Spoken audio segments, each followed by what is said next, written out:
కరీంనగర్లో ఉద్రిక్తత నెలకొంది. జిల్లా కాంగ్రెస్ అధ్యక్షులు మానకొండూరు శాసనసభ్యులు మేడిపల్లి సత్యం నేతృత్వంలో కేంద్ర మంత్రి బండి కుమార్ ఇంటిని ముట్టడికి యత్నించగా నేతల్ని పోలీసులు అరెస్ట్ చేశారు. అక్కడి తాజా పరిస్థితిని మా ప్రతినిధి స్వామికిరణ్ అడిగి తెలుసుకుందాం. స్వామికిరణ్, చెప్పండి, కరీంనగర్లో కాంగ్రెస్ నేతల ఆందోళనలకు సంబంధించిన తాజా వివరాలేంటి?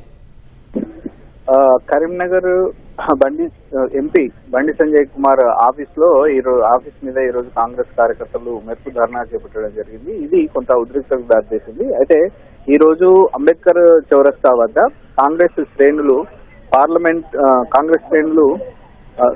గాంధీ విగ్రహం దగ్గర కాంగ్రెస్ శ్రేణులు పార్లమెంట్ అంటే రాహుల్ గాంధీ అరెస్ట్ కు నిరసనగా కాంగ్రెస్ శ్రేణులు పెద్ద ఎత్తున ఈ నిరసన కార్యక్రమం చేపట్టడం జరిగింది. అయితే అక్కడి నుంచి వాళ్ళు అంబేద్కర్ విగ్రహానికి పూలమాల వేస్తామని చెప్పేసి ర్యాలీగా రావడం జరిగింది.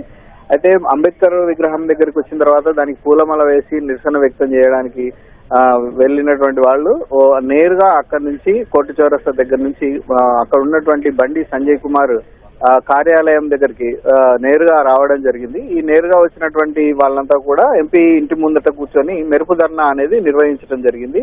ఇందులో కమంపల్లి సత్యనారాయణ, తర్వాత మాజీ సుడా చైర్మన్ కోమటిరెడ్డి నరేందర్ రెడ్డి సహా కాంగ్రెస్ శ్రేణులంతా ఒకేసారి మెరుపు ధర్నా చేసి అక్కడ ఆ రోడ్డు మీద బైఠాయించి ధర్నా చేస్తున్నారు. ఈ క్రమంలో ఆ కార్యాలయంలో ఉన్నటువంటి భాజపా కార్యకర్తలు ఒక్కసారిగా బయటకు వచ్చి వాళ్లకు వ్యతిరేకంగా పెద్ద ఎత్తున నినాదాలు చేసి కర్రలు బయటికి చూపిస్తూ మీరు మా మీద దాడి చేయడానికి ప్రయత్నం చేస్తే మేము కూడా చేస్తామనే కోణంలో వాళ్ళిద్దరి మధ్య కొంత వాగ్వాదం జరిగింది. ఆ తర్వాత ఆ వాగ్వాదం కాస్త ఇద్దరి మధ్యన ఘర్షణకు దారితీసింది. అయితే ఈ ఇరు వర్గాలు ఒకరిపై ఒకరు దాడికి ప్రయత్నం చేస్తుండగా పోలీసులు నిలువరించే ప్రయత్నం చేశారు. అయినా కానీ ఎవరు కూడా వాగ్వాదం బాగా పెరిగింది, దాడి చేసుకునేటువంటి అవకాశం ఎక్కువగా ఉంది అన్న నేపథ్యంలో ఒక్కసారిగా పోలీసులు లాఠీ చార్జ్ పెద్ద ఎత్తున చేశారు. సో ఇక్కడ ఉన్నటువంటి కాంగ్రెస్ కార్యకర్తలంతా కూడా చెదరగొట్టడం జరిగింది. దీంతో ఈ బండి సంజయ్ కుమార్ కార్యాలయం వద్ద ఉద్రిక్తత పరిస్థితి నెలకొంది. అయితే ఈ దాడి ఘటనను తెలుసుకున్నటువంటి భాజపా కార్యకర్తలు కూడా మొత్తం పెద్ద ఎత్తున ఎంపీ కార్యాలయానికి చేరుకున్నారు. అయితే సంఘటన గురించి తెలుసుకున్నటువంటి సిపి గౌస్ ఆలం కూడా నేరుగా సంజయ్ కుమార్ ఆఫీస్ దగ్గరికి వచ్చి ఇక్కడ ఉన్నటువంటి పరిస్థితిని సమీక్షించడం జరిగింది.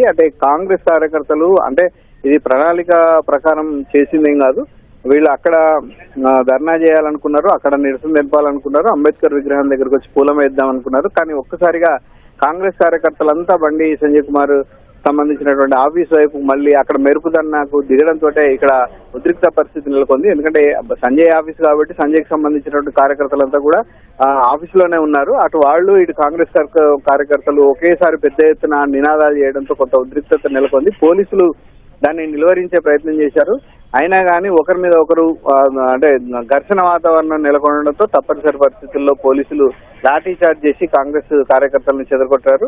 ముఖ్యమైనటువంటి నేతలు ఎవరైతే ధర్నాకు దిగారో వాళ్ళందరినీ కూడా అరెస్ట్ చేసి టూ టౌన్ పోలీస్ స్టేషన్ కి తరలించారు. ప్రస్తుతం అయితే సంజయ్ కుమార్ ఆఫీస్ వద్ద ప్రశాంతమైనటువంటి వాతావరణం నెలకొంది. ఎందుకంటే చుట్టూ సంజయ్ కుమార్ ఆఫీస్కి వచ్చేటువంటి అన్ని దారుల్లో కూడా పోలీస్ ప్రహారాన్ని పెంచారు. ఇక్కడ పోలీసు బలగాలను మోహరించారు. ఎలాంటి అవాంఛనీయ సంఘటనలు జరగకుండా చుట్టూ భద్రతనంతా కూడా మెయిన్ రోడ్ నుంచి కార్యాలయం వరకు కూడా భద్రతనంతా పూర్తిగా కట్టుదిట్టం చేయడం జరిగింది. ఇది ఇలాంటి ఘటన గతంలో కూడా జరిగింది. బీజేపీ కార్యకర్తలు ఒక్కసారిగా టీఆర్ఎస్ కార్యాలయం మీద పాడి కౌశిక్ రెడ్డి ప్రెస్ మీట్ నిర్వహిస్తున్నప్పుడు బీజేపీ వాళ్ళు కూడా ఒకేసారి దాడి చేసి అద్దాలు ధ్వంసం చేయడం, అప్పుడు కూడా లాఠీ చార్జ్ జరగడం జరిగింది.